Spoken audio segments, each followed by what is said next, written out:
Today, let's make things small. If you'll allow me, I'd like to spotlight an unknown little indie film called Man of Steel. As if, right? Even for being the modern definition of polarizing, Man of Steel left an undeniable impact on the comic book movie subgenre and is still widely, passionately discussed by fans to this day. And in honor of the film's 5-year anniversary, I'd like to stop everything and highlight one important little scene. One that, even with the film's conversational staying power, is often overlooked, and normally wouldn't even exist in this type of movie. In case anyone doesn't know, Man of Steel is a grittier, contemporary retelling of the Superman story, complete with the same back-of-the-box description as ever. An orphaned alien boy is Mosesed off of his dying planet to Earth, where he's found and raised by the Kents, a good-natured family of Kansas farmers. Eventually, the boy, christened Clark, discovers his true parentage and potential, and grows into the iconic superhero, Superman. It's a very familiar story that, in this case, treats its comic book source material with the utmost seriousness. Which, speaking of seriousness, segues nicely into the scene in question, which happens just north of the 20-minute mark. Shown through a flashback, an elementary school-age Clark is suddenly frightened out of his mind when his nascent superhuman abilities flare up. I asked if you could tell me who first settled Kansas.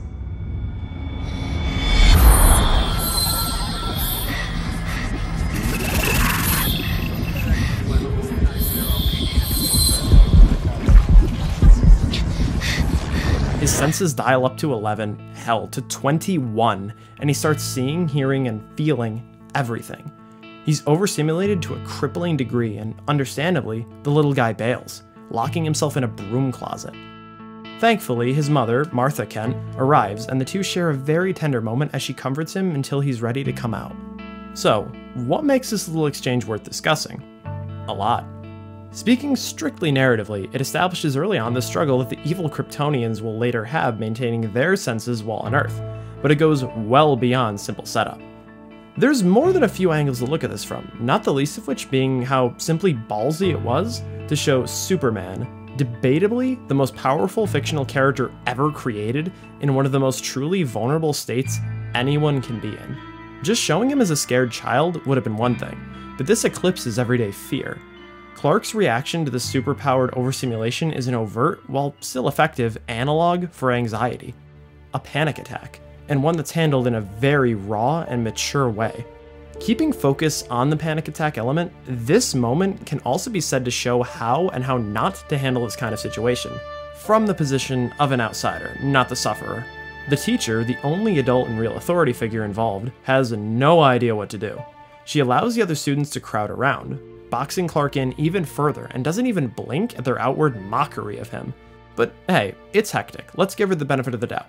Maybe she didn't hear them, or she's trying to focus on, the boy in the closet. Whatever. Her way bigger no-no here is the more direct action that she takes. Clark? She responds to the situation that she doesn't understand with force, and she's met with it right back. Clark! She bangs on the door, he lasers the knob.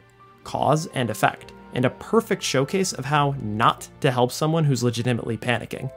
The only person with even a fleeting understanding of how to act here is Mrs. Kent, and she's no formal expert, mind you. In fact, she's no doubt just as uncertain as Clark about the whole thing, but she knows how to talk to her son.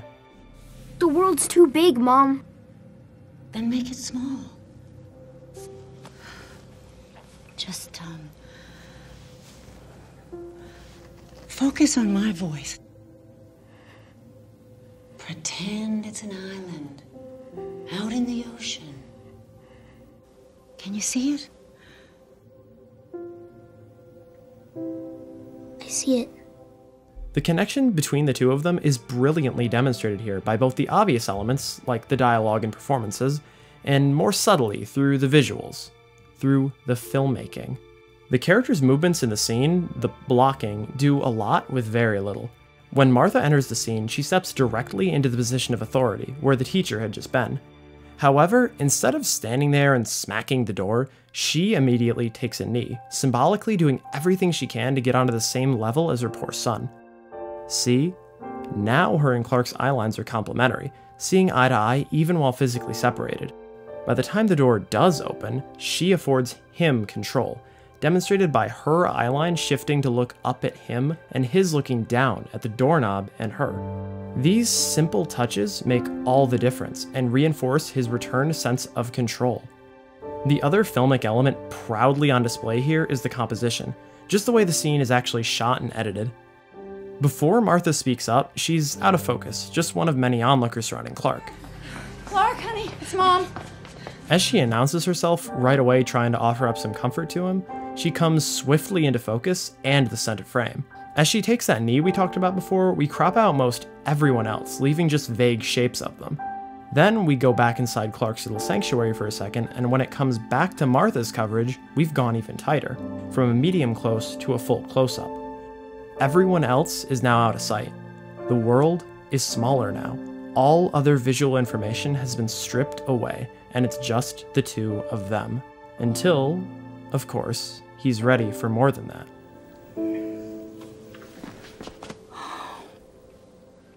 In a film so epic and grand scale, it might seem a tad strange to focus on a seemingly small and innocuous moment like this.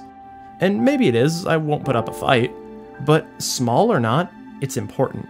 It allows us a moment to stop and breathe, to really take in how seriously a comic book adaptation can take itself. And not in a meat-headed, R-rated, how many heads can pop and F-bombs you can drop kind of way. Just mature, thoughtful subject matter weaved into what could have been a simple popcorn flick. You okay? Because of this scene, you sit there and remember for a moment that even Superman was a kid who got scared just like us. Someone who felt like he needed his mother to fix the world when it got to be too much for him. It's simultaneously a complex and yet very simple scene, one that emanates an impactful and oh so important sense of humanity.